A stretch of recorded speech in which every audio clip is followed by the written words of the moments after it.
ಇಲ್ಲ ಇಲ್ಲ, ನಮ್ಮ ಮನೆಯವ್ರೇನು ಕೆಟ್ಟವರಲ್ಲ, ಒಳ್ಳೆಯವರೇನೆ. ಅಂದರೆ ಜನಗಳು ಸವಾಸ ಮಾಡಿ ಅವ್ರು ಕೆಟ್ಟದ್ದು ನಿಜ.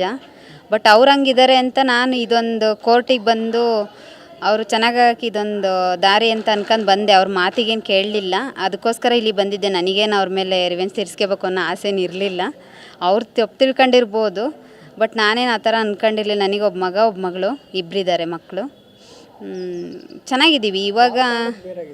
ಯಾವ ಕಾರಣಕ್ಕೆ ಅಂದರೆ ನಮ್ಮ ಮನೆಯವರು ಡ್ರಿಂಕ್ಸ್ ಮಾಡ್ತಾಯಿದ್ರು, ಚೆನ್ನಾಗೇನೆ ನೋಡ್ಕೊಳೋರು. ಬಟ್ ನನಗದು ಇಷ್ಟ ಇರಲಿಲ್ಲ. ಅವ್ರಿಗೆ ಹೇಳಿದೆ ಬೇಡ ಬಿಡ್ರಿ ಅಂತನ, ಅವರು ಕೇಳಲಿಲ್ಲ. ಅವ್ರದ್ದು ವಿಕೋಪಕ್ಕೆ ಹೋಗಿತ್ತು.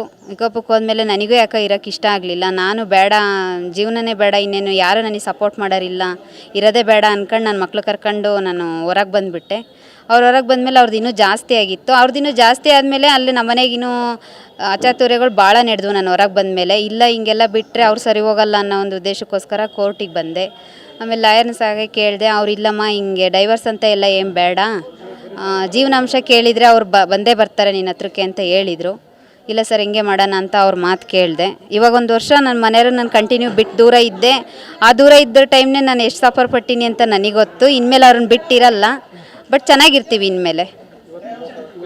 ಇವತ್ತು ಖುಷಿಯಾಗೈತಿ. ಬರೋಂಥ ಇದು ಇರಲಿಲ್ಲ, ನೆಸಸರಿ ಇರಲಿಲ್ಲ. ಬಟ್ ಲಾಯರ್ ಇವತ್ತು ಬರಲೇಬೇಕು ಅಂತ ಕನ್ವಿನ್ಸ್ ಮಾಡ್ಕೊಂಡ್ರಲ್ಲ, ಅದಕ್ಕೋಸ್ಕರ ಬಂದ್ವಿ. ಇಬ್ಬರು ಆರ ಎಕ್ಸ್ಚೇಂಜ್ ಮಾಡ್ಕೊಂಡ್ವಿ, ಸ್ವೀಟ್ ಎಲ್ಲ ಕೊಟ್ಟರು. ಚೆನ್ನಾಗಿದ್ದೀವಿ ಇವತ್ತು.